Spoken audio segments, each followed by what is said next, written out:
Sir आ जाएंगे आगे। Sir और थोड़ा सर आगे ले सर सर थोड़ा आगे आ जाओ सर, थोड़ा पीछे हो जाओ ना। एक सेकंड रेशमा कैसी रही इस बारी?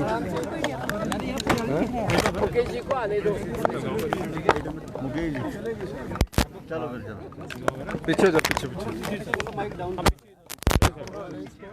ठीक है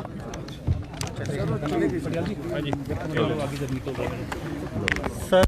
मनरेगा के रेस्टोरेशन को लेकर 2 घंटे का धरना था, कितना मैडम पार्टी का था कोई भी सर एक ही है। देखिए, हिमाचल प्रदेश में माइक बहुत ऊपर हो गया। मनरेगा के तहत जो रोजगार के अवसर पंचायतों द्वारा पैदा किए जाते थे, उन अवसरों को समाप्त कर दिया गया है। पहले पंचायत प्रधान योजना बनाता था, कच्ची सड़कें बनाने के लिए मनरेगा का सदुपयोग करता था, गांव में रहने वाले युवा रोजगार के लिए रोजगार के साधन पैदा करता था, महिलाओं के लिए रोजगार के साधन पैदा करते थे। कोरोना काल में अगर इस देश में किसी योजना ने रोजगार के अवसर पैदा किए, वो मनरेगा थी।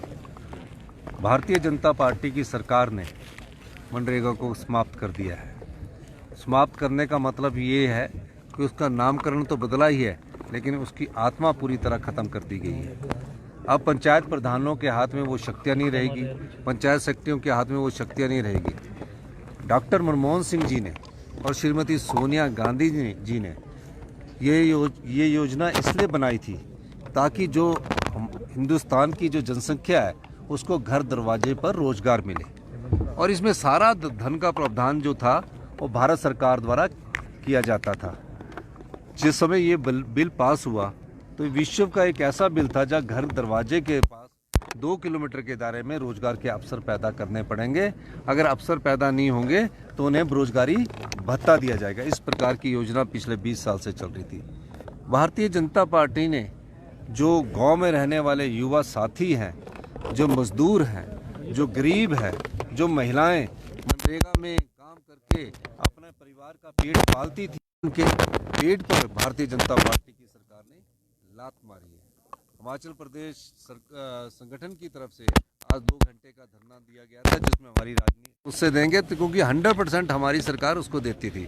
तो इस कंडीशंस को भी लगाकर उन्होंने हिमाचल प्रदेश के साथ कुठाराघात किया है। मैं ये भी कहना चाहता हूँ कि मनरेगा में अब जो गांव के कच्चे रास्ते बनते थे, तालाब बनते थे, छोटी छोटी योजनाएं बनती थी, उसको सबको भी इस योजना के द्वारा समाप्त कर दिया गया है। इसलिए कांग्रेस पार्टी ने पूरे भारतवर्ष में 2 घंटे का आज के दिन उपवास रखा है। सर, रिसेंटली आप दिल्ली विजिट किए हैं, जो foreign trade free trade agreements हैं उसमें हिमाचल प्रदेश के जो फलों को लेकर इंपोर्ट ड्यूटी का मामला है, रिसेंटली यूरोपियन यूनियन का भी उसको रिड्यूस कर दिया गया है। एक कमेटी बनाई है केंद्र सरकार ने, क्या आप डिमांड करते हैं इसमें राज्य के लोग भी हों टू असेस कि किस समय ये कोल्ड स्टोर का सेब आता है जो इस जब इंपोर्ट होता है वो हिमाचल के एप्पल को इफेक्ट करेगा? मैं एक चीज़ कहना चाहता हूँ। मैं पिछले दिनों पीयूष गोयल जी से मिला था, और जो न्यूजीलैंड से जो सेब आयात होता था उस पर उन्होंने 25% की इंपोर्ट ड्यूटी का उन्होंने बात की है। मैंने उनसे कहा कि हिमाचल का सेब जो है वो कोल्ड स्टोर में से मार्च अप्रैल में बाहर निकलता है, तब न्यूजीलैंड का सेब आता है। इससे हमारे बागवानों को बहुत नुकसान होगा। इस दृष्टिकोण को भी देखिए। उन्होंने कहा कि आप अपने अधिकारियों की और बागवानों की एक टीम भेजिए। उस संदर्भ में मैं उनके पास एक टीम भेजने जा रहा हूं। और मैं आपको बताना चाहता हूं कि हमारे प्रदेश को काफ़ी नुकसान, चाहे जीएसटी की रैशनलाइजेशन से हुआ, चाहे जीएसटी लगने से हुआ, इंपोर्ट ड्यूटी के लगने से हुआ, हिमाचल को नुकसान ही नुकसान हुआ है। इसलिए मैं बार बार कहता हूं कि हिमाचल को अपने पांव पर खड़ा होना पड़ेगा, अपनी जो संपदा उसको बचाना पड़ेगा और अपनी संपदा से प्रदेश को आत्मनिर्भर बनाना पड़ेगा। ये सब जो चीज़ें केंद्र सरकार ला रही है, ये सब चीज़ें प्रदेश की बात ही नहीं है, पूरे देश में सेंट्रलाइज पावर करने जा रही है, जिससे हिमाचल प्रदेश को भी नुकसान हुआ है। सर रिसेंटली उत्तराखंड में एक जम्मू कश्मीर के युवक पर अटैक हुआ है जो हिमाचल में रहता था।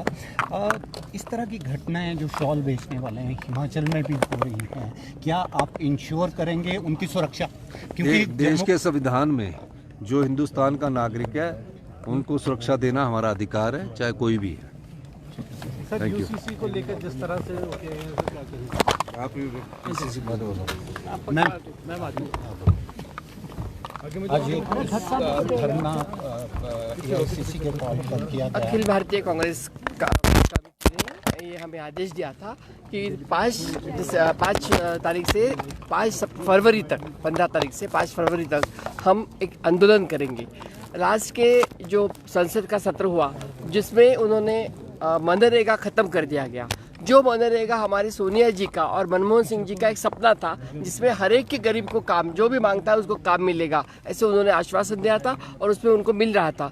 जैसे कि अभी कहा गया है उसमें से ये ख़त्म हो रहा है। नाम भी गांधी जी का मिटाने का इन्होंने काम कर दिया है। इसलिए आज का संयुक्त हमारा बहुत जो 2 घंटे का जो हमारा अनशन है या यहाँ पे सत्याग्रह है वो गांधी जी के आचार संहिता पे है कि जिन्होंने हमेशा सत्य के लिए, आज़ादी के लिए लड़ाई लड़ी। हम गांव की तरफ जाओ ये नारा दिया, चलो गांव की ओर, ये गांधी जी का नारा था। हम गांव से फिर उल्टे जा रहे। और जब बीच में CM साहब आए थे उन्होंने सभी ये प्रस्ताव आगे भी बताया है। और जो आपने सेब का भी पूछा, सेब के लिए भी उन्होंने ये प्रश्न उठाया है। सेब का हमारे लिए बहुत महत्वपूर्ण प्रश्न है और वो हिमाचल के हमारे जो विधायक हैं हमारी गवर्नमेंट है उन्होंने ये उठाया है, हम भी संसद में उठाएंगे। इकोनॉमिक सर्वे पेश किया गया है जो एक्सपेक्टेड GDP है that would be 6.8 to 7.2। Shashi Tharoor ने कहा है इट वुड बी प्रॉमिसिंग क्योंकि आज तक इतना एक्सपेक्टेड नहीं था अगर ये होता है। How do you see this economic? मैं कल ही हमारा इकोनॉमिक सर्वे हमारे हाथ में मिला है और मैं उसके बाद में यहाँ आई हूँ। मैं अभी तक मैंने पढ़ा नहीं, लेकिन मुझे लगता है इतना बड़े प्रोमिस उतने ही करने चाहिए जितना हम कर सकते हैं। वो हमेशा प्रोमिसेस तो करते हैं, जैसे कि 15 लाख का प्रॉमिस किया था, जैसे कि हर रोजगारी के लिए 2 करोड़ रोजगार हर साल देंगे। कहाँ रोजगार उल्टे कम कर रहे हैं ऐसे मनरेगा वगैरह खत्म करके। तो हम ये पूछना चाहते हैं गवर्नमेंट। हिमाचल प्रदेश में आज कांग्रेस के डिफरेंट फ्रंटियर ऑर्गेनाइजेशंस की आप मीटिंग कॉल करने वाले हैं।